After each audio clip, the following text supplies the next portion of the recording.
s'appelle Louise de la Vallière, Madame de Montespan, Madame de Maintenon ou encore Mademoiselle de Fontanges. Leurs noms vous disent forcément quelque chose.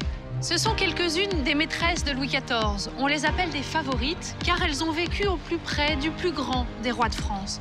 Alors suivons-les et relisons l'histoire à travers leur regard. Vous verrez, cela change tout.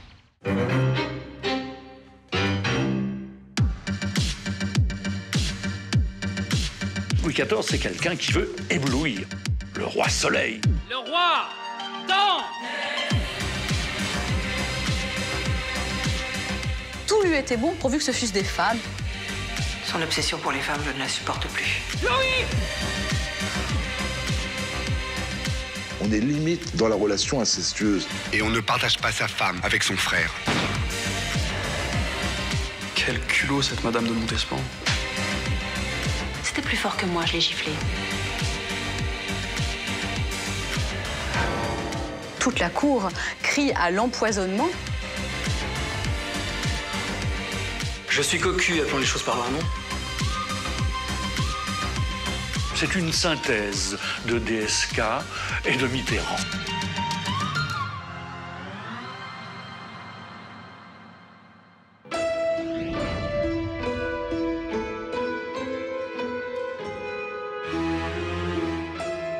Nous sommes à Paris, devant le musée du Louvre, l'un des monuments les plus visités au monde. C'est ici que notre histoire commence. C'était il y a 360 ans exactement, en 1653. Louis XIV a 15 ans, il vit ici avec sa mère.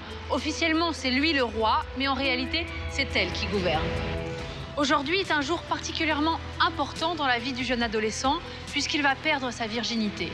Et aussi incroyable que cela puisse paraître, c'est sa propre mère qui va tout orchestrer. Pourquoi? Comment? Je vous retrouve tout de suite au XVIIe siècle, dans la chambre du roi, là où la petite histoire rencontre la grande.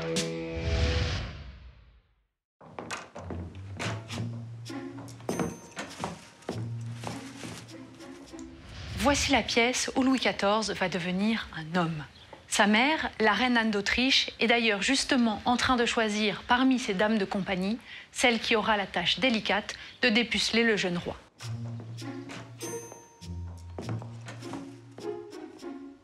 Vous, Madame de Beauvais, je sais votre cœur et votre dévouement.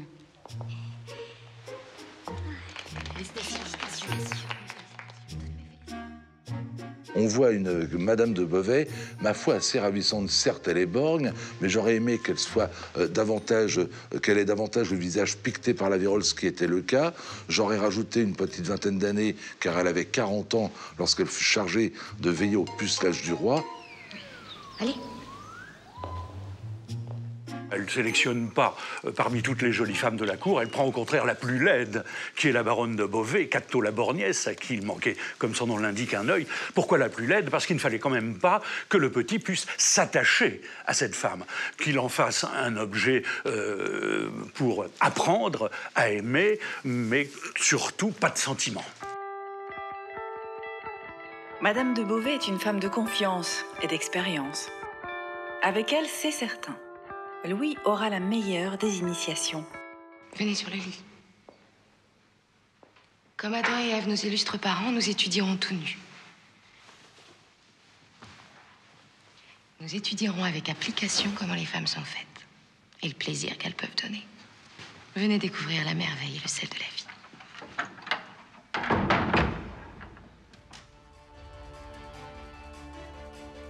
vie. Le dépucelage du roi est une véritable affaire d'État. Dans le couloir attenant à la chambre du jeune Louis XIV, les courtisans s'impatientent et retiennent leur souffle. C'est une affaire d'État. La royauté est une tradition qui doit se transmettre de père en fils. C'est une importance. C'est la France. On n'est pas seulement dans la personne humaine. Le roi représente la nation tout entière. Et l'idée que le roi puisse à son tour mettre au monde un héritier, eh bien, c'est ce qui compte le plus. C'est une affaire d'État parce que il est le roi. Et son devoir, c'est de permettre la perpétuation de la dynastie. Donc il faut absolument pouvoir s'assurer que le roi aura un héritier. Would you please excuse me for I steal your dearest child? Make your son a man, teach him, reveal his secret pride. Alors, si la reine Anne d'Autriche s'occupe à ce point de l'éducation sexuelle de son fils, c'est parce qu'elle garde en mémoire la cuisante expérience de sa propre nuit de noces avec Louis XIII, son mari.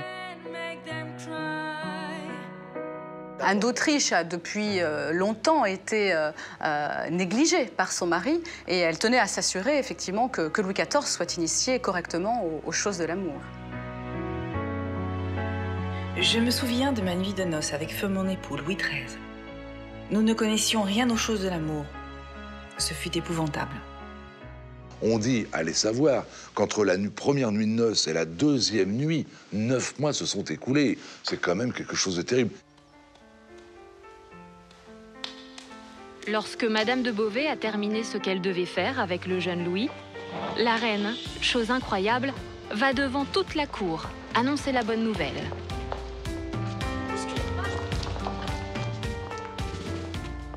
Notre roi fut glorieux. La béatitude de Sa Majesté fut extrême. Béatitude extrême, vous entendez? Madame de Beauvais est épuisée.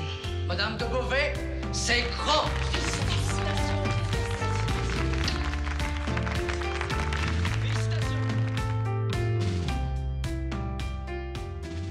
Aujourd'hui, quand une maman est très proche de son enfant, peut-être trop proche de son gamin, on aura tendance à dire qu'elle se comporte, et ce n'est pas du tout une injure bien sûr, comme une mère juive. Vous savez, la maman juive qui s'occupe du gamin du début jusqu'à la fin, même mariée, elle continue de s'immiscer au sein du couple. Eh bien, Anne d'Autriche, c'est cela. Elle va s'occuper très tôt de tout ce qui concerne son fils, l'alimentation, le protocole, le pouvoir et la sexualité. Elle veut tout contrôler, y compris la première qui fera de Louis un homme. Anne d'Autriche est une femme comblée. Son fils est maintenant capable d'assurer de façon certaine la continuité de la dynastie. En bonne pédagogue, Madame de Beauvais a donc réussi sa mission. D'ailleurs, pour cela, elle va être grassement récompensée. Elle va être curieusement payée, d'ailleurs, puisque on ne va pas lui donner quelques dizaines de milliers de livres pour avoir déniaisé le petit Louis. On va la payer, j'allais dire en briques, non pas en briques, mais en pierre. Parce qu'on avait un stock de pierres au Louvre qui n'avait pas été utilisé. Eh bien, on lui offre cet énorme stock de pierres pour qu'elle puisse se construire son hôtel de Beauvais à Paris.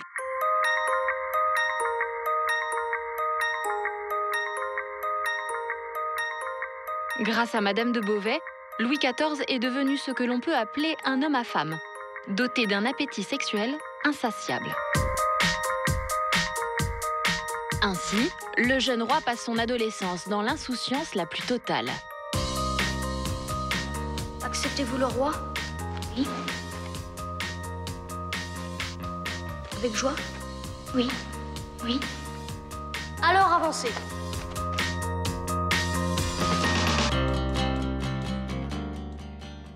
Mais je crois que Louis XIV a besoin qu'on le regarde avec intérêt, avec gourmandise, avec envie. Louis XIV a besoin d'être désiré. C'était le roi des abeilles, avec tout un essaim de jolies femmes autour de lui qui ne rêvaient qu'une seule chose, c'est conquérir le cœur du roi. Il est assez misogyne, mais en même temps, c'est un passionné des femmes, un grand amoureux. Il faut se souvenir aussi qu'au XVIIe siècle, les distractions sont rares. Il y a la guerre, et vous parlez d'une distraction, il y a la chasse, il y a le sexe. Donc il y a quand même pas quantité de choses à faire le soir au coin du feu.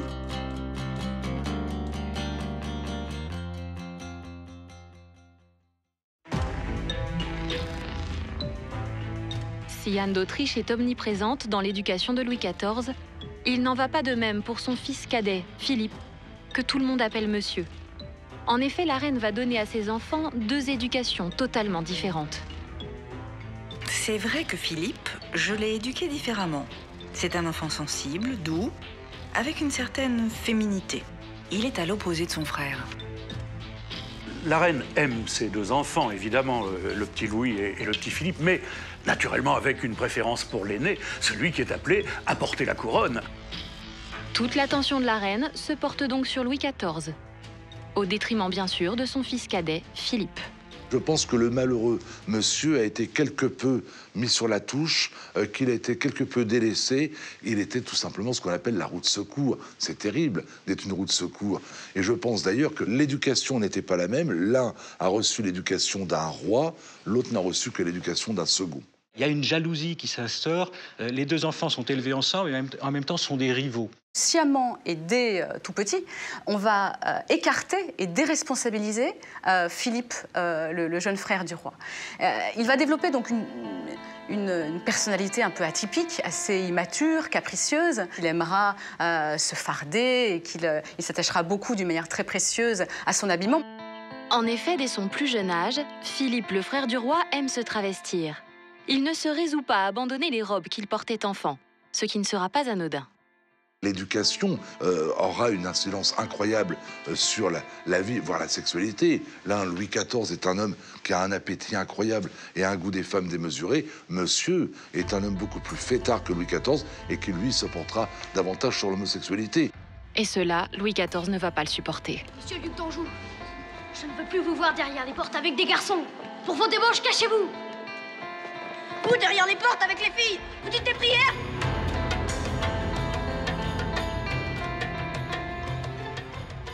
Deux garçons, une même maman, une éducation totalement différente l'un pour l'autre, deux parcours différents. Anne d'Autriche est rassurée. Louis XIV aime les femmes. Il sera donc capable d'assurer la descendance du royaume. Elle peut à présent veiller à l'éducation politique de son fils afin qu'il devienne un grand roi. Anne d'Autriche continuera à gouverner la France pendant encore quelques années, en compagnie du cardinal Mazarin, Premier ministre du royaume. En attendant, Louis apprend son métier de roi, mais il ne va pas tarder à comprendre qu'un souverain, aussi puissant soit-il, ne fait pas toujours ce qu'il veut. Nous sommes en 1658. Louis XIV a 20 ans. C'est un beau jeune homme et il va pour la première fois de sa vie tomber amoureux. À cette époque, la France est en guerre en vue d'annexer le territoire de la Flandre, qui appartient pour le moment aux Espagnols. Ce soir-là, le cardinal Mazarin est inquiet. Alors que les combats font rage, Louis XIV est tombé gravement malade.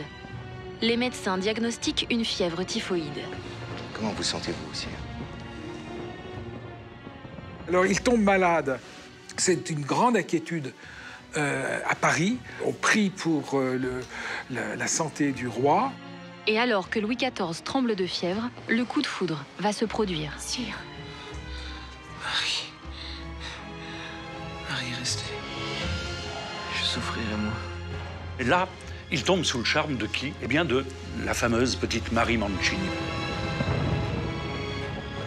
Mazarin a fait venir d'Italie toute sa tribu de nièces, toutes les petites Mazzarinettes, qui étaient de jolies petites femmes. D'ailleurs, la petite Marie Mancini était peut-être la plus mignonne, en effet. Le cheveu très noir, l'œil très vif, très fine, presque maigre, d'ailleurs. On disait qu'elle avait des pattes de héron, tellement ses jambes étaient élancées.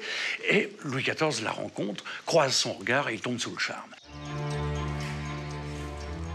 De retour à Paris, Louis XIV, remis sur pied, n'a Dieu que pour Marie Mancini et pense avoir trouvé la femme de sa vie. Les deux jeunes gens ne se quittent plus et rêvent de se marier. On a souvent dit que ça avait été, comment dirais-je, platonique, essentiellement platonique. On ne pourra pas m'ôter de l'idée que, vif comme il était et chaude comme elle pouvait l'être, cette petite Italienne, il ne se soit rien passé physiquement entre eux. C'est incontestable. Et ils vont s'aimer. C'est toi que j'épouserai. Vous me tutoyez. Oh, Louis. Tu seras la reine de France. Et quand il tombe amoureux de Marie Mancini, il est loin de se douter que la politique va se mêler des affaires de cœur. Car la reine-mère et son premier ministre voient d'un très mauvais œil l'idylle entre Louis XIV et Marie Mancini. Ils vont désormais tout faire pour la faire cesser. Et la jeune Marie va tomber de haut. Elle est convaincue qu'elle va devenir reine, bien entendu, jusqu'à ce que tonton Mazarin réagisse en disant « Mais enfin, il n'en est pas question. Le roi de France ne va pas épouser une de mes nièces comme ça. Ça ne va rien apporter au royaume. » Ça, c'est le sens du royaume de Mazarin qui envisage tout de suite des mariages politiques. Le destin de Louis XIV était de se lier à une famille royale étrangère. Et Marie Mancini n'avait pas sa place au sein de ce dispositif. La rupture est inévitable. Marie Mancini est chassée de la cour. Le roi! Les adieux avec son bien-aimé le roi sont déchirants. Vous êtes le roi et vous pleurez.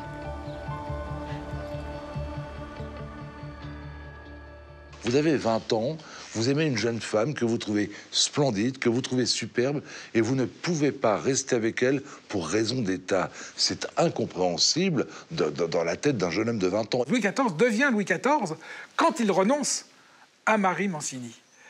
Parce qu'il a compris que la raison d'État lui interdit d'épouser cette jeune fille. Il lui a promis qu'elle deviendrait reine, et il est obligé évidemment de revenir sur sa parole. Marie Mancini quitte la cour.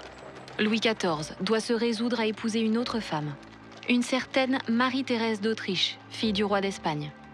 Une jeune femme qu'il ne connaît pas, qu'il n'aime pas et qu'il n'aimera jamais. Tout roi qu'il est, il doit se conformer à la raison d'État, plus forte que les élans du cœur.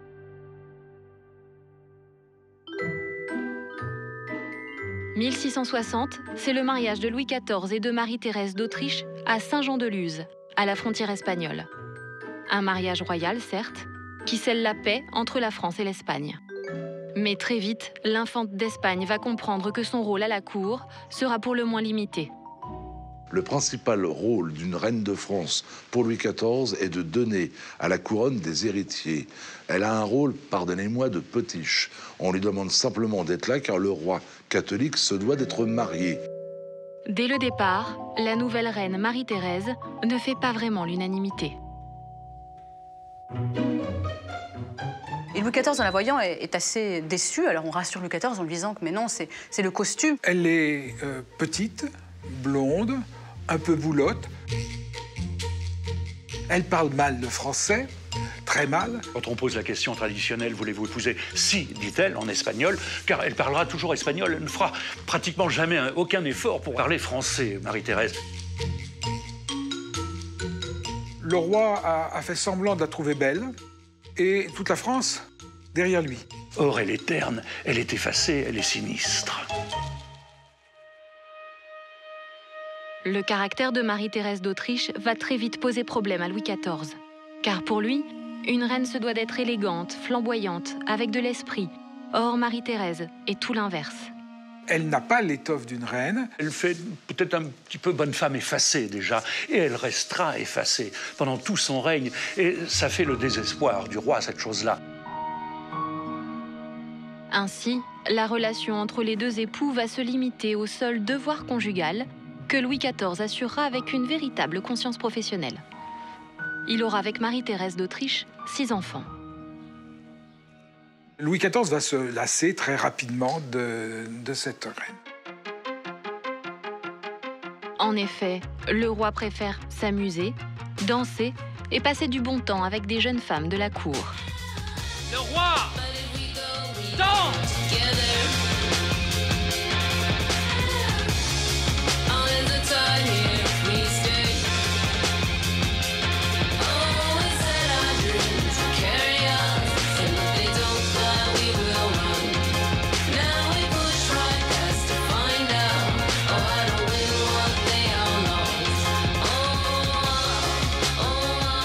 Mais ce comportement insouciant et volage du roi agace profondément sa mère Anne d'Autriche, qui ne va pas se priver de lui dire.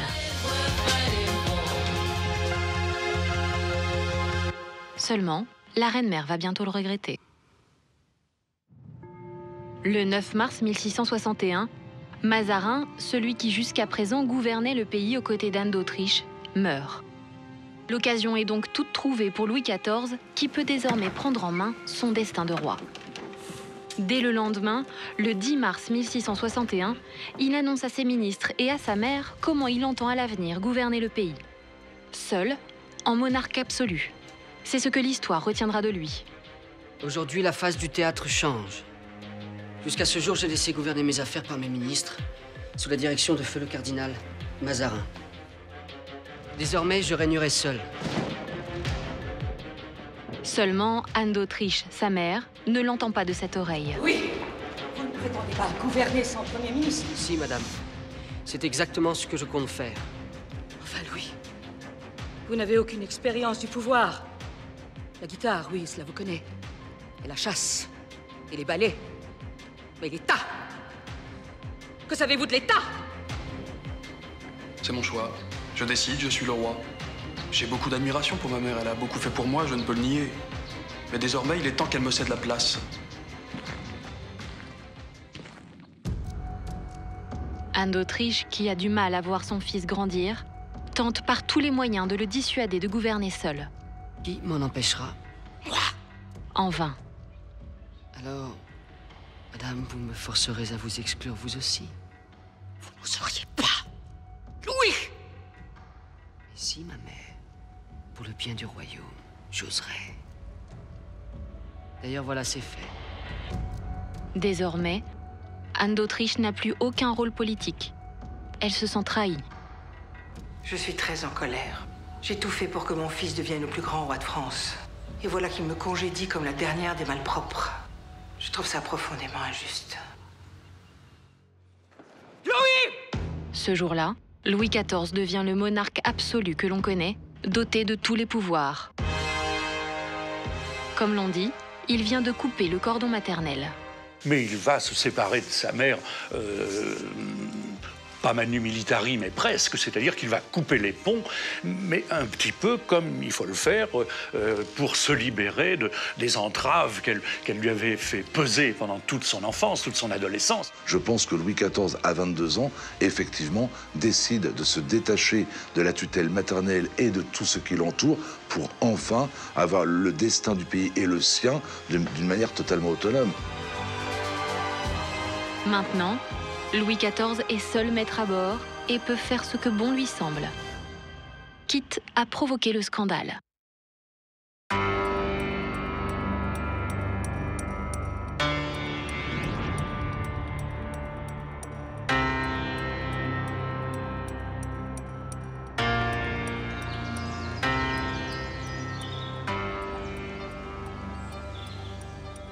C'est au printemps 1661, dans le château de Fontainebleau, une résidence royale située à 55 km au sud de Paris, que Louis XIV va provoquer un scandale. La rumeur dit qu'il aurait eu une liaison avec un membre de sa propre famille, et pas n'importe qui, sa belle-sœur, la femme de son frère, Henriette d'Angleterre. Pour mieux comprendre ce qui s'est passé, suivez-moi. Cet après-midi, dans le cabinet de jeu du château, la famille royale est réunie. Il y a là Anne d'Autriche, la reine-mère, en pleine discussion avec Marie-Thérèse, sa belle-fille, l'épouse du roi. Celui-ci est installé à la table de jeu, face à son frère Philippe, dit monsieur, de 2 ans son cadet. Mais voici Henriette, celle par qui le scandale arrive. À 17 ans à peine, elle vient d'épouser Philippe. Or, c'est de notoriété publique, Philippe préfère les hommes. Alors, Henriette tombe amoureuse de Louis XIV. Et c'est réciproque. Les regards qu'ils s'échangent ne trompent personne. Ils passent de plus en plus de temps ensemble et la rumeur grandit. Il aura suffi de quelques secondes pour que le roi tombe amoureux de sa belle-sœur. Il faut dire qu'Henriette d'Angleterre a un charme fou. Jeune, belle, discrète et intelligente de surcroît. Mais à la cour, son rapprochement avec le roi passe mal. Tout finit par se savoir, surtout dans un lieu où tout le monde écoute aux portes. Et lorsque l'on apprend que Louis XIV, marié, a une relation avec Henriette d'Angleterre, c'est un drame épouvantable. Il y a eu entre les deux un amour sincère, avec cette grosse difficulté quand même, de savoir que là on est dans un adultère un peu compliqué. Hein, c'est quand même la femme de son frère. On est limite dans la relation incestueuse. Et quand le principal intéressé, Philippe, s'aperçoit qu'il est trompé, son sang ne fait qu'un tour.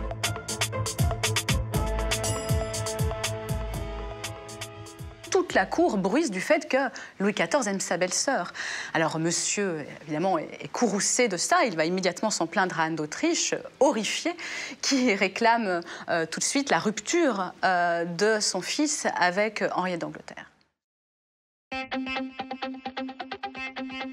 Elle a 17 ans, le roi lui en a 22. Discrètement, Louis et Henriette se retrouvent dans les jardins de Fontainebleau, à l'abri des regards.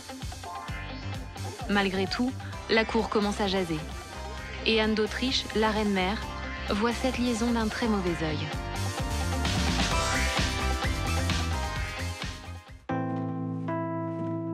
Anne d'Autriche aura beau sermonner son fils, Louis XIV ne va pas pour autant cesser de fréquenter Henriette.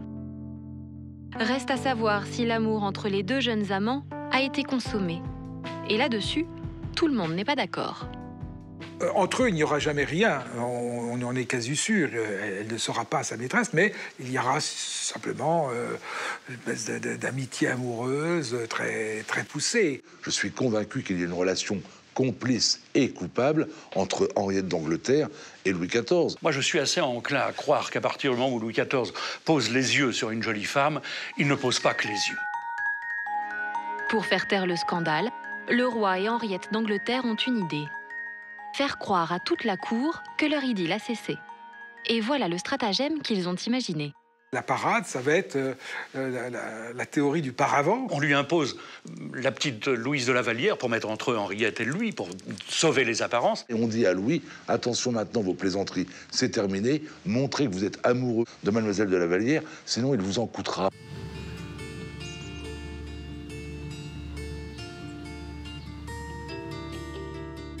Je m'appelle Louise de la Vallière. J'ai 17 ans. Je suis demoiselle de compagnie d'Henriette d'Angleterre, la belle-sœur du roi. Depuis quelque temps, je vois bien que le roi me regarde avec insistance. Ça m'intimide. Il faut dire qu'il est bel homme et très séduisant. Mais que se passe-t-il? Eh bien, il tombe amoureux de Louise de la Vallière, au détriment d'Henriette. Eh bien, Louis XIV va être lui-même pris à son propre piège, puisqu'il va tomber amoureux du paravent et délaisser la complice de ce tour, Henriette d'Angleterre. Henriette, délaissée par le roi, retrouve sa place aux côtés de son mari. Philippe et sa mère Anne d'Autriche ont de quoi être satisfaits. Le scandale est étouffé.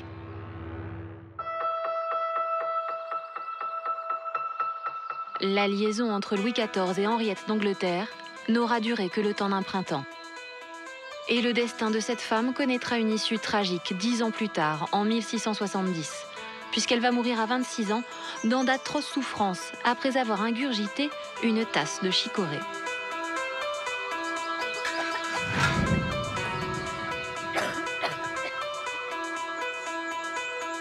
À l'époque, aucun médecin ne sera capable d'expliquer les causes de cette mort subite. Alors, une question est sur toutes les lèvres. Est-ce qu'on n'a pas tué Henriette d'Angleterre? Toute la cour crie à l'empoisonnement.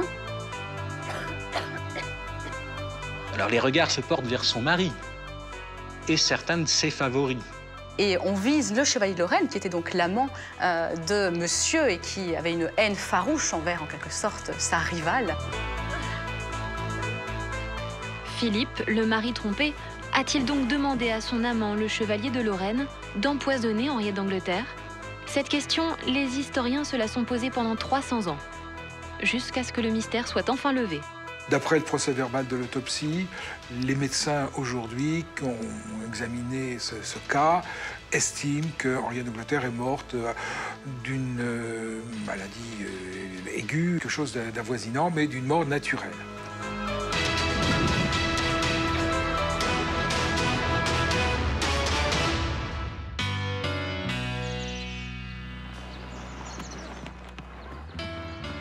Retour en 1661.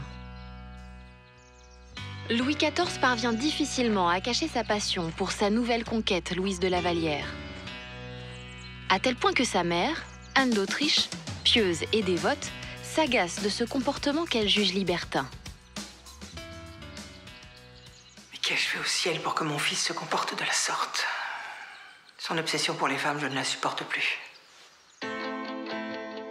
Louis XIV n'écoutera pas sa mère, quoi qu'elle pense. Il l'a décidé, Louise de la Vallière fait désormais partie de sa vie. Mais il manque encore quelque chose au roi pour assouvir sa soif de grandeur et de pouvoir. Un château à la mesure de ses ambitions et dans lequel il pourra vivre comme bon lui semble. Et ce château, ce sera Versailles. À cette époque, le bâtiment ressemble encore à cela. Un petit pavillon de chasse perdu au milieu des marais.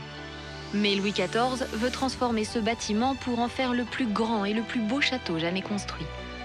Alors pendant 50 ans, plusieurs milliers d'hommes vont travailler sur ce chantier titanesque.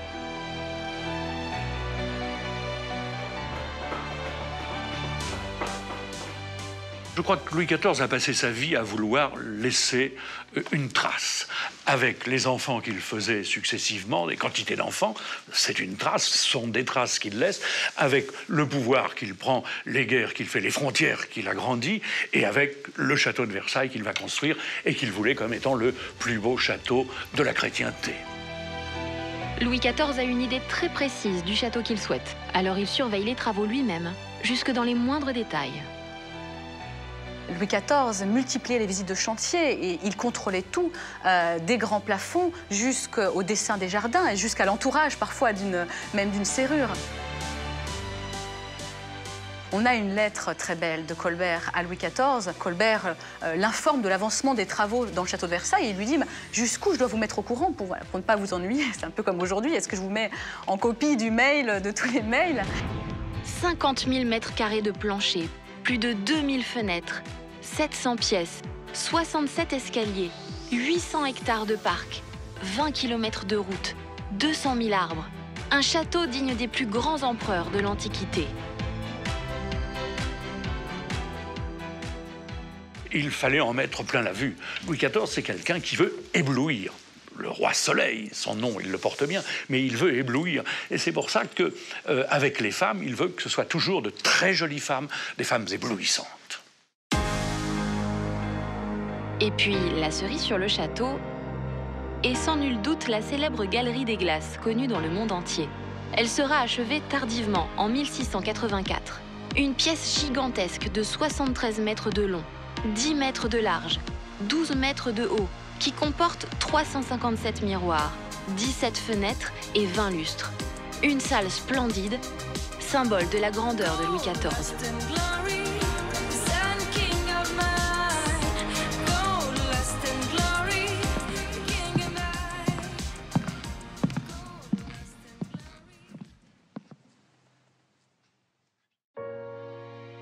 Au début des travaux, la cour vit au château de Saint-Germain-en-Laye, l'une des résidences royales.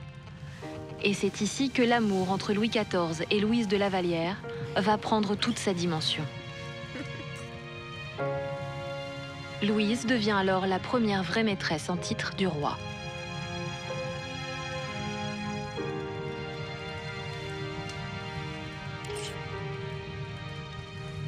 Il lui fera 4 enfants, sans aucun scrupule. Louis XIV est très amoureux de Louise de la Vallière, lui fait plusieurs enfants, en même temps qu'il en fait aussi à la reine. Parfois d'ailleurs, ironie de l'histoire, Louise accouchera en même temps que l'épouse légitime, Marie-Thérèse d'Autriche. Mais la reine accepte cette situation sans sourciller. Du moins, on ne lui demande pas son avis. Elle va souffrir toute sa vie, évidemment, du comportement du roi. Marie-Thérèse d'Autriche est une femme qui a été souvent meurtrie, parfois blessée, mais toujours malheureuse.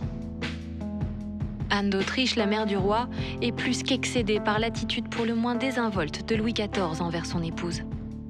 Une dernière fois, dans un dernier souffle, elle va tenter de remettre son fils dans le droit chemin.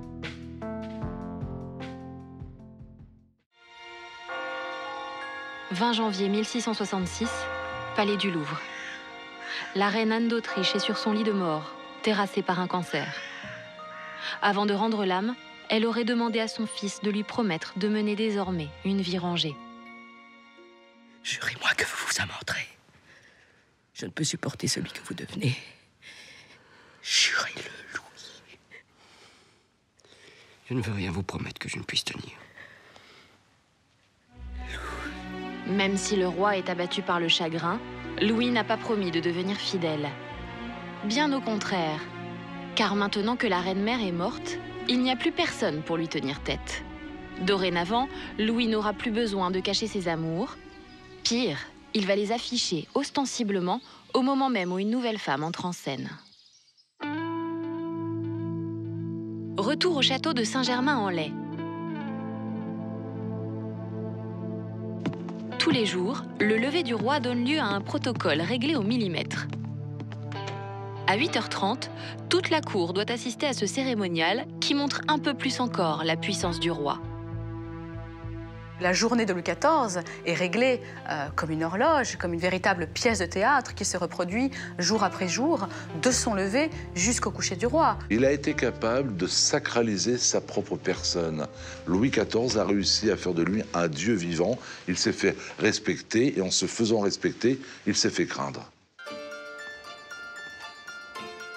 Tous les matins à la cour, c'est le même rituel. Plusieurs dizaines de personnes assistent dans un silence religieux au lever du roi. Cardinaux, ambassadeurs, ministres, princes, ducs, valets, sans oublier les dames de compagnie de la reine, à tout charme de la cour, auquel le roi, bien évidemment, n'est jamais insensible. Et parmi les dames de compagnie de la reine qui assistent au lever du roi, il y en a une, à la beauté diabolique, qui va marquer l'histoire de France. Qui peut vraiment se comparer à moi, Françoise Athénaïs de Montespan? Seule ma famille est issue d'une noblesse aussi ancienne. Presque aucun amant en France ne serait digne de mon rang, sauf peut-être le roi en personne.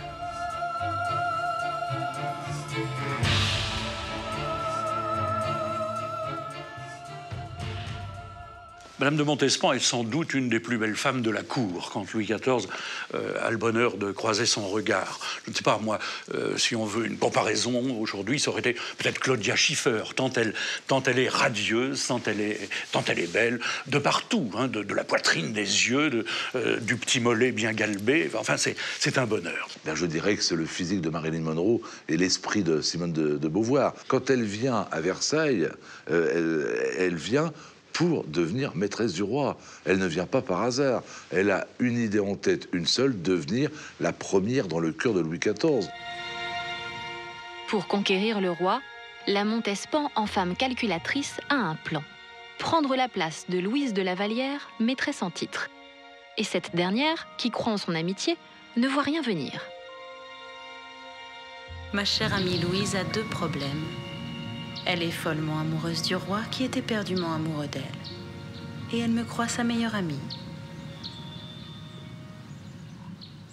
Et Madame de la Vallière, effectivement, fait venir à Versailles Madame de Montespan, étant loin de se douter que celle-ci allait prendre sa place dans le cœur du roi. Pour séduire le roi, Athénaïs de Montespan a deux atouts. Son charme indéniable, bien entendu, mais surtout beaucoup d'esprit. Il est vrai que le plus grand charme de Madame de Montespan, ce qui fait sa singularité, c'est surtout son esprit. C'est une manière de faire des plaisanteries très piquantes. On appelait ça d'ailleurs des petites picoteries de Madame de Montespan. Et au siècle du bel esprit, cette raillerie, cette plaisanterie pratiquée avec élégance était une arme absolument redoutable. Depuis quelque temps, Sa Majesté la Reine tente d'impressionner le roi par ses souliers à hauts talons. En Espagne, cependant, elle n'a pas appris comment l'on fait pour marcher avec.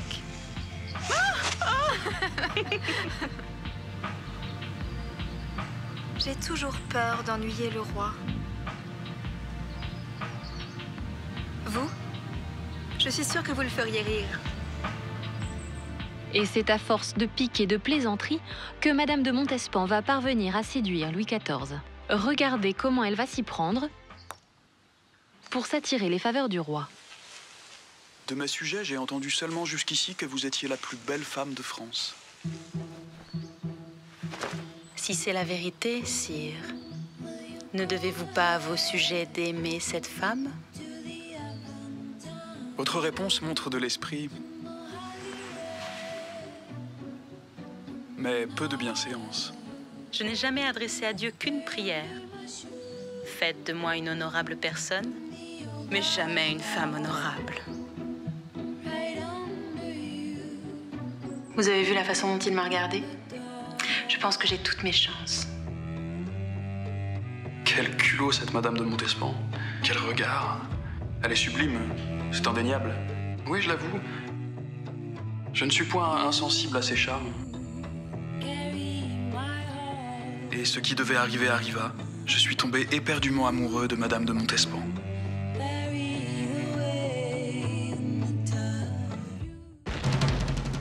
Cette nouvelle liaison entre Louis XIV et Madame de Montespan va naître au printemps 1667 sur un champ de bataille. Louis XIV est une nouvelle fois en guerre contre l'Espagne, parti à la conquête des Pays-Bas. Et c'est pendant les combats que la relation avec la marquise de Montespan est consommée pour la première fois. Une liaison torride et passionnelle.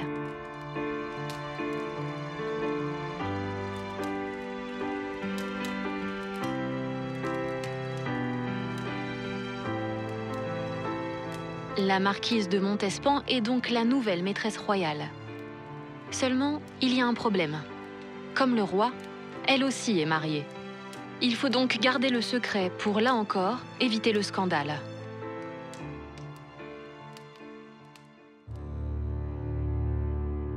L'histoire se répète pour Mademoiselle de la Vallière.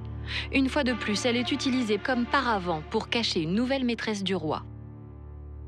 Et Mademoiselle de la Vallière va jouer le rôle de paravent, le roi donc s'affichant avec Mademoiselle de la Vallière pendant un certain temps, alors qu'il courtise, et que tout le monde le sait, Madame de Montespan.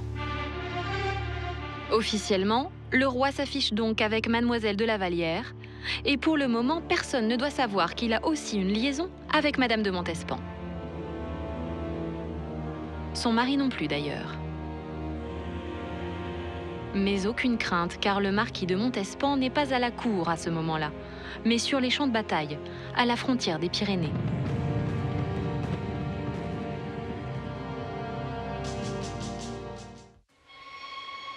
À son retour, 11 mois plus tard, le marquis va découvrir le poteau rose. Sa femme a pris quelques formes, et il comprend qu'il n'y est strictement pour rien. Eh bien, madame, l'enfant que vous semblez porter ne peut être de moi. Du jour au lendemain, le marquis devient le plus grand cocu du royaume. Monsieur de Montespan décide alors de se venger du roi, et il a une idée machiavélique. Il décide de contracter la syphilis.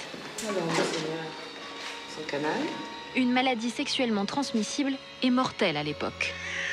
Pour cela, un soir, il arpente les quartiers chauds de la capitale à la recherche d'une prostituée. Et il va jusqu'à fréquenter à Paris les prostituées les plus sales, dans l'espoir de contracter une maladie vénérienne, de la transmettre à sa femme et qu'elle-même la transmette au roi Louis XIV. Notre bonhomme va quand même loin. Merci, ma belle. Casse, venez par là que je vous montre votre traitement, qu'on réserve au traîner. Lâchez-moi! Lâchez-moi! C'est mon droit. Je suis votre époux. Le plan de Monsieur de Montespan a échoué. Cependant, le marquis n'a pas dit son dernier mot. Avec beaucoup de panache, il multiplie les coups d'éclat. Il commence déjà par envahir son carrosse de cornes de cerf pour montrer à tout Paris sa condition de cocu. L'homme n'a pas froid aux yeux. Il va demander audience à Louis XIV et faire ce que jamais personne n'aurait osé faire, braver et provoquer le roi en personne. Majesté. Pourquoi tout ce noir, monsieur? De qui portez-vous le deuil? De ma femme, sire. De ma femme. Le deuil de votre femme? Je ne comprends pas. Oui, sire. Elle est morte pour moi. Une canaille me l'a volée. Outré, le roi ordonne qu'on enferme le marquis à la prison parisienne de Fort-l'Évêque. Le marquis de Montespan a dépassé les bornes. Il semble oublier à qui il s'adresse. Monsieur de Montespan ne reverra jamais sa femme. Leur séparation sera prononcée quelques années plus tard.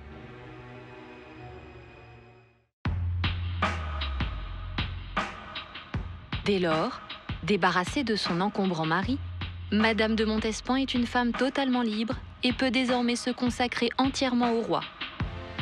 Louis XIV est aux anges. Avec l'arrivée de la Montespan, il devient polygame assumé. Sous le même toit, 3 femmes se partagent le cœur et le lit du roi. La marquise de Montespan, Mademoiselle de la Vallière et évidemment la reine, Marie-Thérèse d'Autriche. Le simple fait d'être marié religieusement et d'avoir sous le même toit conjugal d'autres femmes autorisées à dormir avec le roi, oui, c'est de la polygamie. Louis XIV et les femmes, c'est une synthèse de DSK et de Mitterrand. Parce que c'est un rusé, c'est un malicieux, et il est aussi une bête de sexe, c'est incontestable. Et sa polygamie, le roi n'hésite pas à l'afficher, surtout lorsqu'il part à la guerre. Louis XIV ne se déplace jamais sans ses femmes. Sur les routes, lorsqu'ils voient la caravane de Louis XIV passer, les Français peuvent apercevoir un somptueux carrosse doré avec à son bord les 3 reines.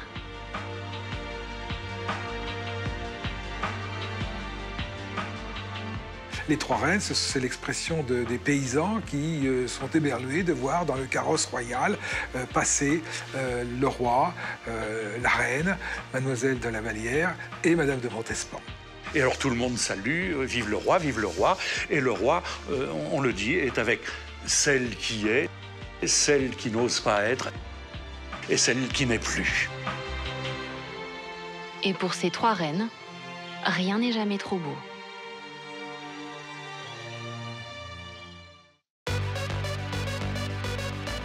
Régulièrement, Louis XIV organise des bals somptueux en leur honneur. De grandes fêtes où l'on vient aussi admirer le roi Soleil, l'approcher et tenter de se faire remarquer. Des bals à la mécanique parfaitement huilée.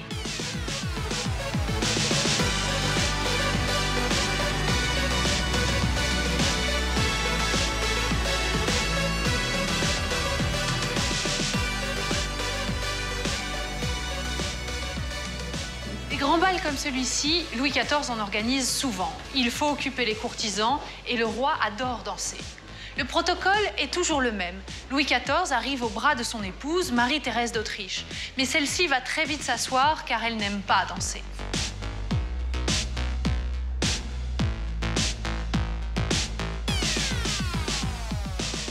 Du coup, les reines de ces festivités sont Louise de la Vallière ou encore Madame de Montespan, les maîtresses en titre. Car elles savent bien mieux que la reine divertir le roi et le reste de la cour.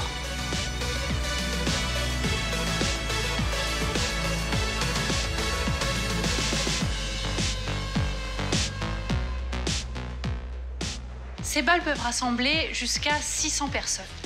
Tout s'y passe un peu comme en boîte de nuit aujourd'hui, c'est-à-dire qu'on y vient pour s'amuser, pour danser, mais surtout pour se montrer, car le but de la vie d'un courtisan est de se faire remarquer du roi, de préférence en bien.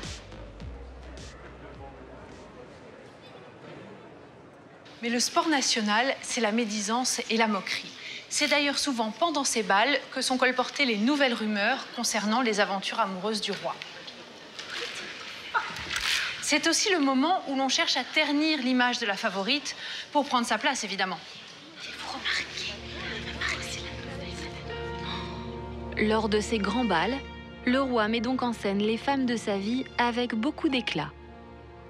En public, il se montre envers elles toujours prévenant, galant et charmeur. Mais en privé, Louis XIV peut parfois montrer un tout autre visage, plus cruel celui-là. Ce fut le cas notamment avec Louise de la Vallière. La scène se passe au château de Saint-Germain-en-Laye. La Vallière et Montespan avaient des appartements contigus.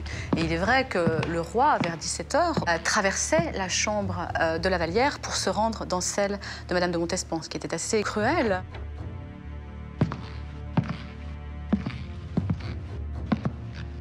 Madame.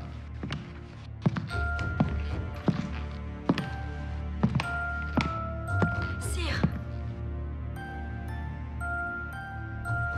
Qu'ai-je fait à votre majesté pour qu'elle doive m'imposer ce jeu? Pourquoi m'interdisez-vous de quitter la cour? Duchesse de la Vallière, épargnez-nous cette scène. N'oubliez pas que les reproches sont le privilège de la reine.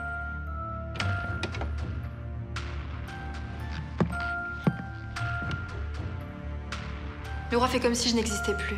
Qu'est-ce que je lui ai fait? Duchesse de la Vallière ne devrait pas se plaindre. J'honore les femmes comme je l'entends. Je suis le roi et je fais ce que bon me semble. Louis XIV pouvait parfois être même parfaitement goujat. Il traverse la chambre de la petite Louise de la Vallière avec un petit chien dans les bras qu'il caresse et il se dirige vers la chambre de Madame de Montespan. Et puis il se dit, bon, allez, je vais directement chez Madame de Montespan. Il envoie le chien sur le lit de Louise en lui disant, voilà, amusez-vous, moi j'ai autre chose à faire. Hein, il y a un côté sultan en son harem. Et là, son attitude n'est pas très... pas très heureuse. Humiliée, Louise de la Vallière finira par quitter la cour après 13 années passées aux côtés du roi, dont 7 où elle aura dû cohabiter avec sa rivale, la Montespan. Louise aura donné 4 enfants à Louis XIV. 2 seulement survivront. Enfin, je pars. Je vais consacrer ma vie à Dieu et lui demander pardon pour tous les péchés que j'ai commis. Et chose incroyable, au moment de quitter la cour, Mademoiselle de la Vallière, la maîtresse, ira aussi demander pardon à la reine Marie-Thérèse d'Autriche, l'épouse bafouée depuis tant d'années. Votre Majesté, je vous prie de bien vouloir me pardonner pour toute la peine que j'ai pu vous causer. Cela fait bien longtemps que je vous ai pardonné, madame. Pour expier ses péchés, la duchesse souhaite dorénavant entrer dans les ordres. Contrainte d'abandonner ses 2 enfants à leur père, les adieux sont déchirants. Louis XIV, lui, reste impassible. C'est sa décision. À compter de ce jour, la duchesse de la Vallière est morte pour moi. Dès lors, la duchesse de la Vallière devient sœur Louise de la Miséricorde. Sa rivale évincée, la Montespan devient la maîtresse en titre, unique et incontestée. D'ailleurs, Louis XIV va faire en sorte qu'elle ait le train de vie digne d'une reine.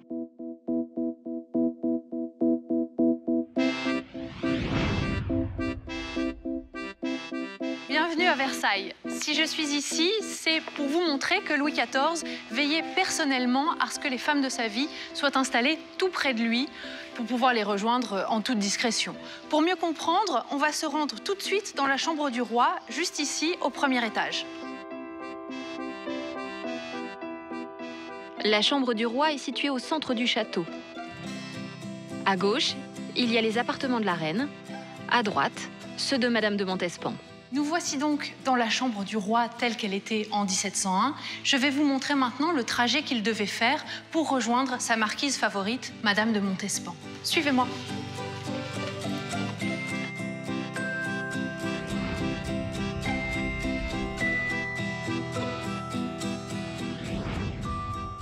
Nous arrivons ici à la fin des appartements privés de Louis XIV et il lui suffisait de franchir cette porte pour se retrouver chez Madame de Montespan. Regardez l'immensité de ces appartements, des appartements dignes d'une reine, c'est dire l'importance qu'elle avait pour le roi. Si Louis XIV a veillé personnellement à installer sa maîtresse près de lui, il n'en a pas pour autant négligé la place de son épouse dans le château. Nous revoici donc dans la chambre du roi Louis XIV, mais même après avoir passé du bon temps avec ses maîtresses, sa nuit ne s'arrête pas là, car tous les soirs, il va rendre visite à la reine pour accomplir son devoir conjugal.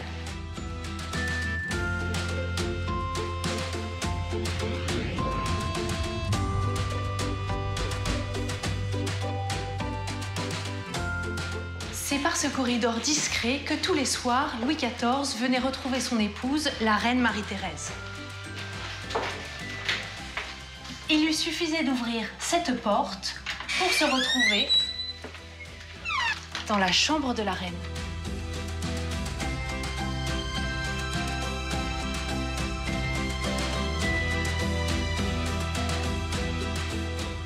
Et il n'y a pas que dans le château que Louis XIV a fait aménager des espaces dédiés à ses amours. À l'extérieur, le jardinier de Versailles, le célèbre André Le Nôtre, a dû faire preuve d'imagination. Le parc de Versailles regorge d'endroits coquins, des dizaines de bosquets répartis un peu partout, où le roi avait pour habitude d'abriter ses amours, loin des regards de la cour. Nous sommes ici dans le bosquet de l'Encelade, conçu par Lenôtre. C'est l'un des bosquets les plus coquins des jardins de Versailles, et vous allez comprendre pourquoi.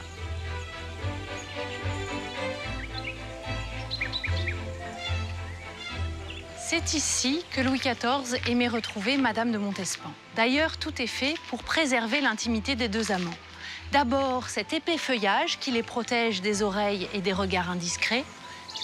Et puis, ces petits bancs installés un peu partout dans des angles morts. Quand on est Louis XIV, que l'on vit dans un château surpeuplé, que vous êtes toujours à la merci d'une oreille ou d'un regard indiscret, le jardin offre de bien belles perspectives, pas seulement visuelles, mais qui vous permettent d'envisager un après-midi câlin avec, pourquoi pas, Madame de Montespan.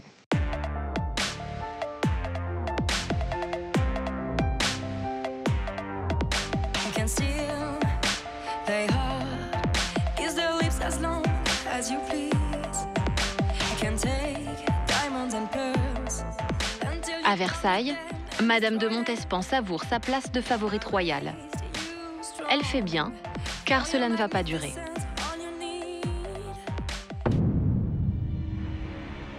Car il y a une autre femme qui va entrer en scène. Et pas des moindres, puisqu'il s'agit d'une gouvernante qui aura la lourde tâche de s'occuper des enfants que Madame de Montespan aura avec le roi. Je voudrais, Votre Majesté, instamment vous recommander une femme qui pourrait élever et cacher nos futurs enfants. Cette femme, c'est Madame Scarron. Elle deviendra célèbre plus tard sous le nom de Madame de Maintenon.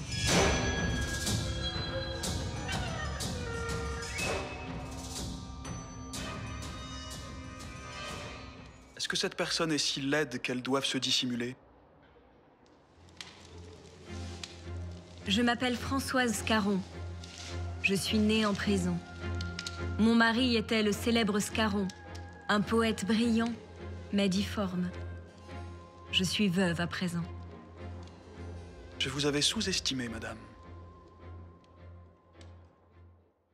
Quand Madame de Montespan l'a recrutée pour s'occuper des enfants comme gouvernante, bon, c'est un poste subalterne, presque un poste de domestique. Et d'autre part, bon, il n'était pas imaginable pour la sultane reine que cette obscure veuve puisse devenir une rivale pour elle. Elle l'a choisie parce que, justement, c'était quelqu'un d'absolument insignifiant, qui ne comptait pas. Madame de Montespan a eu la bienveillance de me prendre à son service pour que je m'occupe de l'enfant qu'elle aura avec le roi. À cet instant, je n'imagine pas ce que le destin va me réserver.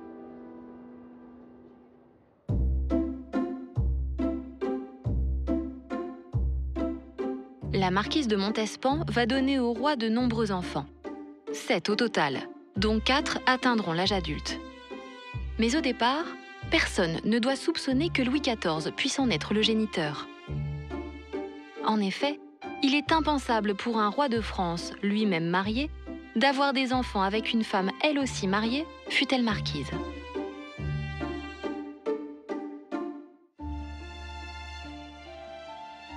Alors Madame Scarron va devoir élever les bâtards du roi à l'abri des regards, ici, dans cette maison discrète de la rue de Vaugirard à Paris.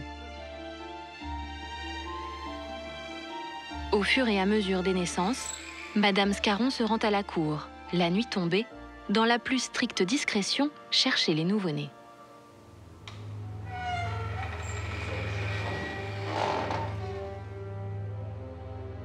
Seulement, très vite, les relations entre Madame de Montespan et Madame Scarron vont se détériorer.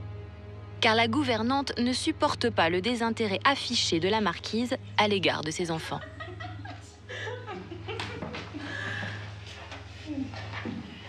Sire, Madame, je viens vous annoncer une bien triste nouvelle. Votre fille n'a pas survécu. Elle est morte dans mes bras au petit matin. Ne vous affligez pas, madame. Nous vous en ferons d'autres. Pardon, mesdames.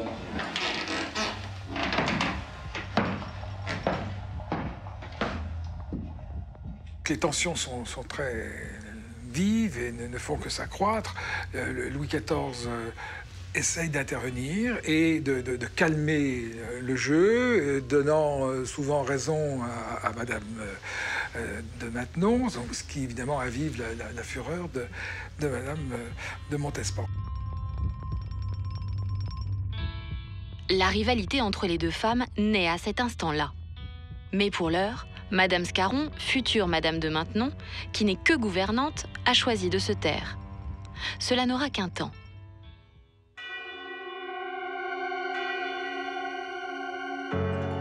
Le 20 décembre 1673, le roi se décide à légitimer les bâtards nés de sa liaison avec la marquise de Montespan. Du coup, Madame Scarron, la gouvernante, vient officiellement s'installer à Versailles pour s'occuper d'eux. Et c'est par l'intermédiaire des enfants qu'elle va conquérir le cœur du roi.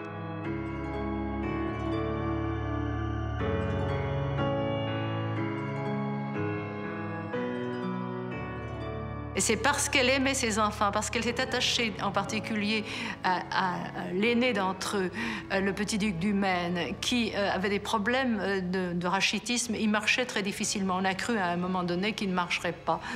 Et c'est elle qui l'a emmené faire une cure et a ramené triomphalement l'enfant marchant. Et Louis XIV lui en a été infiniment reconnaissant. Roi Soleil, porte au monde la guerre. Fortune guidera tes pas. Et la foudre de Jupiter t'apportera la victoire.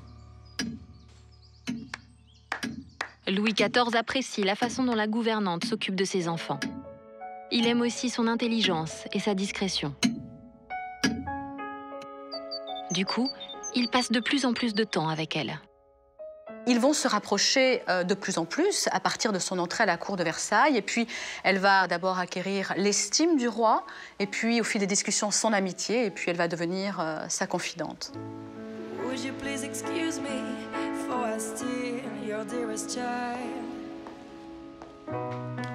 Et c'est ainsi, au fil du temps, que Madame Scarron va devenir la nouvelle maîtresse de Louis XIV.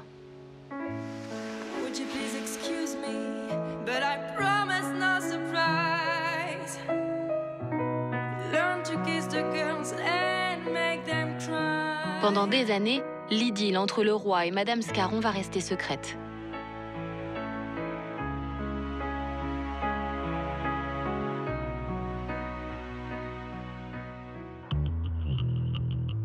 Mais Madame de Montespan n'est pas dupe. Elle constate une complicité inhabituelle entre Louis XIV et la nourrice. Très vite, la marquise se montre jalouse envers Madame Scarron, désormais sa rivale. Quand Madame de Montespan a su que Louis XIV voulait être du dernier bien avec la nourrice de ses enfants, elle a pris ça très mal. Elle avait des jurons pour Madame Scarron. Les torche-cul, disait-elle à propos de cette femme. Elle a le sentiment que depuis quelque temps, les choses changent, qu'elle est écartée de plus en plus de Louis XIV et qu'une autre femme, Madame Scarron, a de plus en plus d'influence sur le roi. La tension entre la gouvernante et Madame de Montespan grandit de jour en jour. Les disputes se multiplient et deviennent même parfois violentes, à l'image de cette scène du pot de crème. Nous sommes dans les appartements de Madame de Montespan. Celle-ci a demandé à sa gouvernante, Madame Scarron, de l'aider à se préparer. La rivalité entre les deux femmes est à son comble. Et c'est à cause de ce pot de crème qu'une violente dispute va éclater. Madame Scarron alerte Madame de Montespan sur l'état de santé de ses enfants qu'elle juge préoccupant. Mais Madame de Montespan ne l'écoute pas, plus préoccupée par sa beauté que par le sort de sa progéniture. Excellente, procurez-moi encore. La petite mademoiselle de Nantes ne mange pas assez. Je ne sais pas quoi faire. Vous devriez en informer le roi. Vous ne m'écoutez pas. Quel malheur. Il va bien falloir 1 mois avant qu'il ne soit remplacé. Vous l'avez fait exprès, je le sais. Je ne suis pas votre suivante, regardez. Je suis trop maladroite. Elle me prend pour sa bonne. C'est insupportable. Je suis furieuse. Cette femme que j'ai choisie, à qui je confie l'éducation de mes enfants, elle se permet une telle insolence. Et Madame de Montespan est une femme qui sait comment elle est arrivée, qui sait ce qu'elle a dû faire pour gagner justement l'amour du roi, et qui doit se rendre compte qu'effectivement son amour est en train de s'effriter. Elle doit se rendre compte que quelque chose se trame. Elle a peur pour elle, pour son avenir, et à juste titre. Vous ne manquez pas d'audace!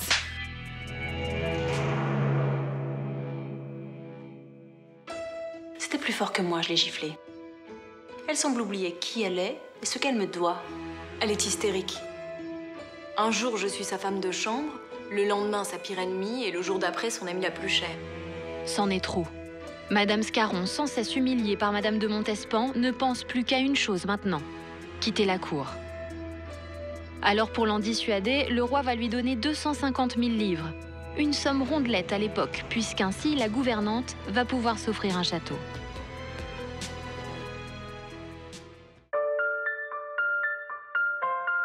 Village de Maintenon, à une 50aine de kilomètres du château de Versailles. Nous sommes au château de Maintenon, en Eure-et-Loire, à 1 heure de Paris. Une magnifique demeure que la veuve Scarron a pu s'offrir après 5 années passées au service du roi.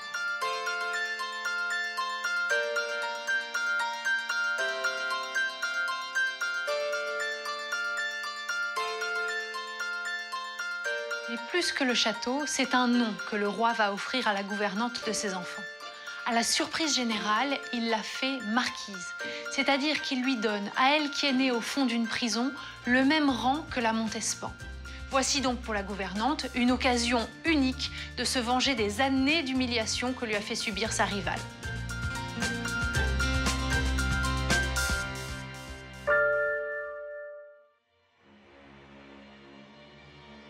Et voici comment Louis XIV, en seulement quelques mots, va changer le destin de sa gouvernante, Madame Scarron, et cela devant une Madame de Montespan médusée.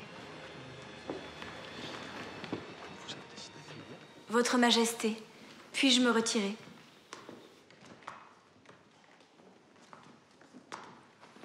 Je vous sais un gré infini de toutes les choses que vous faites pour mon service, Madame de Maintenon.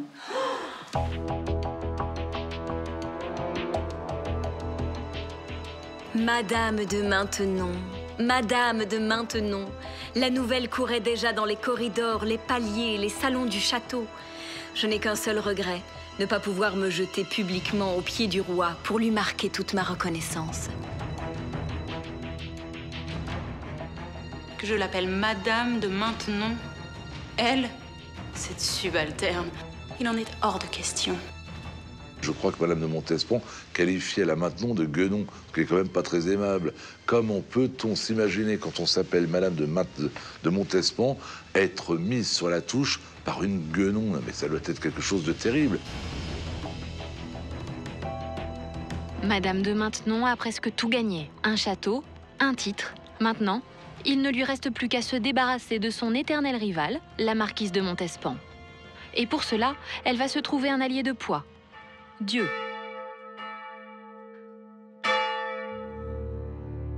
Versailles, avril 1675. Nous sommes en pleine fête de Pâques.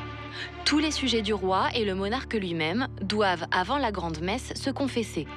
Et c'est là que tout va basculer pour Madame de Montespan. Car ce qu'elle ignore, c'est que Madame de Maintenon fait partie d'un petit groupe d'ecclésiastiques bien décidés à provoquer la rupture entre Louis XIV et la marquise. Et la mission, pourrait-on dire, de ce groupe, c'est de remettre le roi dans le droit chemin de la vertu et d'obtenir la promesse du roi d'une rupture définitive avec Madame de Montespan. Jusqu'à présent, l'Église s'était résignée au comportement libertin du roi. Mais cette fois-ci, un prêtre, le père Lécuyer, va y mettre un terme. Et voilà comment il va s'y prendre. Le 10 avril 1675, c'est le mercredi saint. Madame de Montespan va, elle aussi, se confesser à Versailles, dans la ville de Versailles. Bénissez-moi, mon père, parce que j'ai péché. Je ne rêve pas. Est-ce là cette Madame de Montespan qui scandalise toute la France? Allez, Madame, cessez vos scandales. Vous viendrez vous jeter aux pieds des ministres de Jésus-Christ. on lui refuse l'absolution. Et ça, c'est une manœuvre de sa rivale, Madame de Maintenon, naturellement. En refusant l'absolution à Madame de Montespan, l'Église désigne aux yeux du peuple la marquise comme la responsable de la débauche du roi de France. Elle doit donc quitter la cour. Et Louis XIV promet dorénavant de retrouver le chemin de la vertu.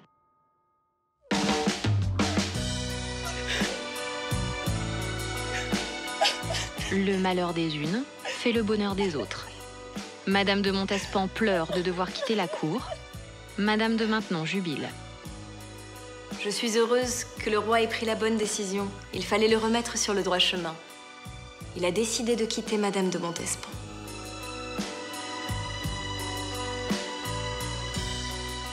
Pour la première fois depuis son adolescence, le roi entre dans une phase d'abstinence sexuelle.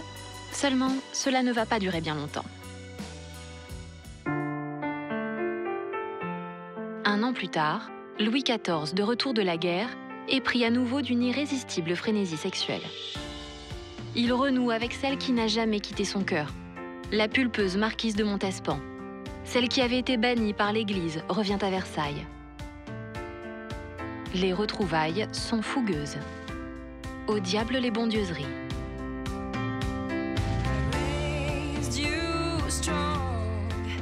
Je savais qu'il me reviendrait. Nous ne saurions vivre l'un sans l'autre. Le retour en grâce de Madame de Montespan n'arrive pourtant pas à assouvir les pulsions royales. Alors le roi fait passer dans son lit une ribambelle de femmes de la cour. Les maîtresses vont se succéder à un rythme effréné. Elle s'appelle Anne-Julie de Rohan-Chabot, princesse de Soubise. Claude de Vin des Œillets.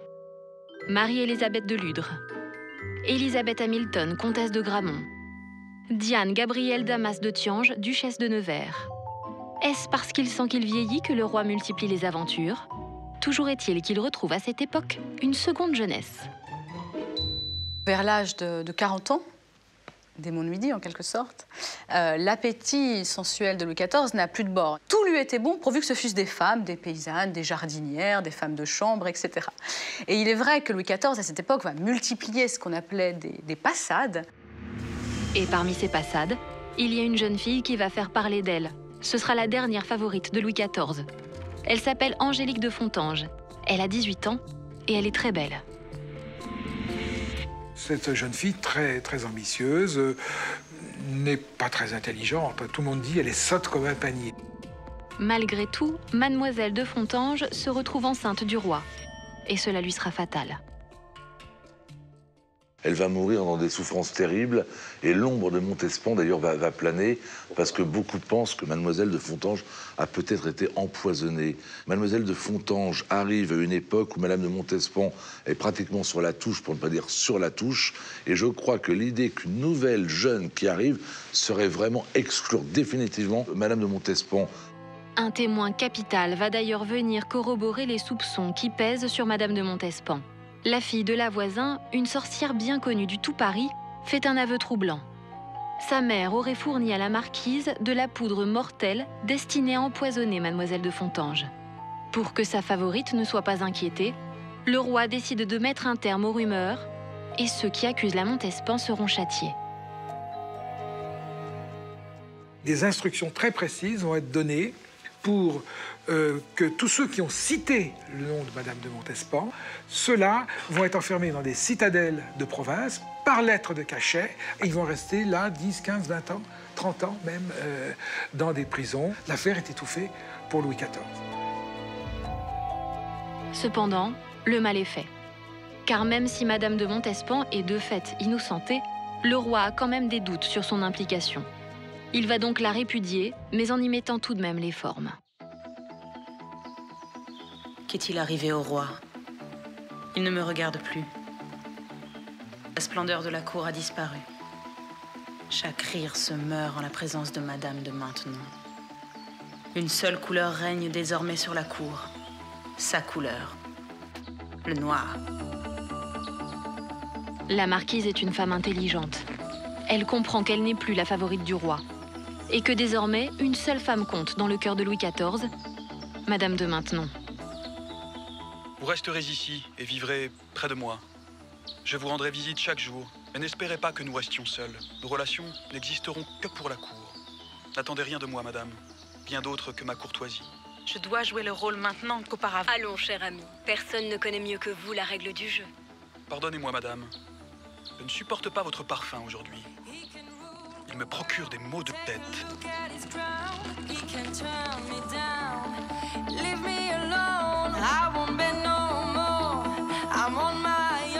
Si Louis XIV consent à garder la marquise à Versailles, c'est uniquement parce que cette femme lui a fait 7 enfants. Elle restera encore 10 ans auprès de lui. Le souverain lui donnera le coup de grâce en lui demandant de quitter ses somptueux appartements. Le signe de la disgrâce, c'est lorsque Louis XIV demande à Madame de Montespan de quitter son bel appartement avec 5 fenêtres sur la cour de marbre pour descendre au premier étage. La marquise de Montespan quittera définitivement Versailles en 1691 pour aller se réfugier dans un couvent et y faire pénitence de sa vie de débauche. « 30 juillet 1683. La reine Marie-Thérèse d'Autriche meurt à Versailles à l'âge de 45 ans d'une septicémie foudroyante. Une femme dont l'histoire retiendra surtout sa dignité face à l'un des rois les plus volages que la France ait connus. Quand Marie-Thérèse d'Autriche est morte, on prête à Louis XIV ces mots, c'est bien là le seul chagrin qu'elle m'ait jamais causé. C'est pas très gai. Est-ce ainsi que l'on résume une vie entière avec une femme? Je ne suis pas sûr qu'il l'aimait, je crois qu'il s'en satisfaisait, et je pense que cette femme a dû souffrir de voir que le roi se détournait d'elle. Mais à seulement 45 ans, le roi ne va pas rester veuf très longtemps. 2 mois plus tard, dans le plus grand secret, Louis XIV épouse Madame de Maintenon. Pour autant, l'ancienne gouvernante ne deviendra jamais reine de France, car d'origine modeste, elle n'est pas de sang royal. Avec l'avènement de Madame de Maintenon, Versailles prend un visage austère, à son image. Fini les libertinages, place à une vie plus sobre, presque monacale. Avec ce mariage, Louis XIV ne trompe plus, il n'a plus de vie dissolue, il n'a plus de maîtresse à droite et à gauche. Il a son épouse devenue légitime, Madame de Maintenon. Elle va veiller sur son mari un petit peu comme une petite mamie. Elle va vieillir gentiment à côté du roi qui va vieillir gentiment et elle va veiller sur lui. Ne prenez pas froid. Voilà, ça n'est plus du tout le roi soleil. C'est une éclipse gigantesque. Pendant encore près de 30 ans, Louis XIV et Madame de Maintenon vont couler des jours paisibles, presque comme Monsieur et Madame Tout-le-Monde. L'occasion pour le roi de revoir défiler les grands moments de sa vie. Sa mère, qui a fait de lui un grand homme. D'innombrables maîtresses et plus d'une quinzaine d'enfants illégitimes.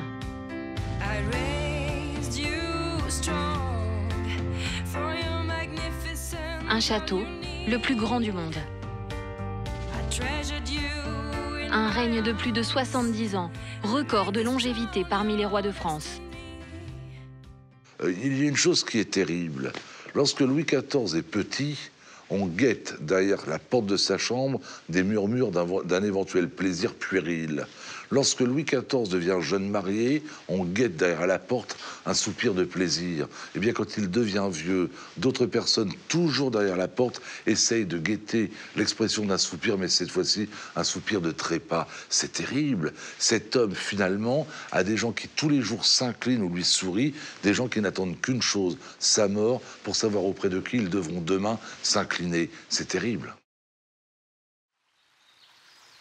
Le 1er septembre 1715, le roi Soleil meurt des suites d'une gangrène fulgurante. Il allait avoir 77 ans.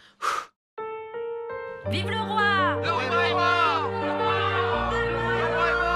Le roi est mort! Vive le roi! Vive le roi! Vive le roi! Vive le roi! Vive le roi! Pour la 2e fois de sa vie, Madame de Maintenon est veuve. Elle quitte la cour pour s'installer à Saint-Cyr, près de Versailles, et y demeurer jusqu'à sa mort en 1718.